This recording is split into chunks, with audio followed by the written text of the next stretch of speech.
حضرت ابن عباس رضی اللہ تعالیٰ عنہ سے روایت ہے کہ رسول اللہ صلی اللہ علیہ وآلہ وسلم نے فرمایا، معین حصہ والوں کو ان کا حصہ دے دو، اور جو بچ جائے وہ اس مرد کے لیے ہے جو اس کا زیادہ قریبی ہوگا۔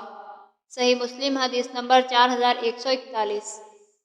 حضرت ابو ہریرہ رضی اللہ تعالیٰ عنہ سے روایت ہے کہ نبی کریم صلی اللہ علیہ وآلہ وسلم نے فرمایا، اس ذات کی قسم جس کے قبضہ قدرت میں محمد صلی اللہ علیہ وآلہ وسلم کی جان ہے، زمین پر کوئی ایسا مومن نہیں مگر میں تمام لوگوں سے زیادہ اس کے قریب ہوں۔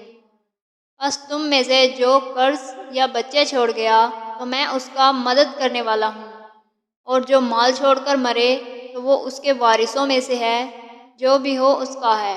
صحیح مسلم حدیث نمبر 4159۔ حضرت جابر بن عبداللہ رضی اللہ تعالیٰ عنہ سے روایت ہے کہ نبی کریم صلی اللہ علیہ وآلہ وسلم اور حضرت ابو بکر صدیق رضی اللہ تعالیٰ عنہ بنو سلمہ میں عیادت کے لیے پیدل تشریف لائے۔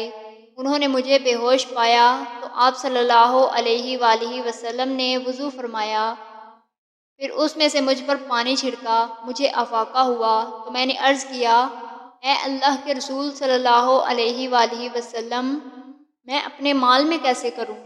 صحیح مسلم حدیث نمبر 4146۔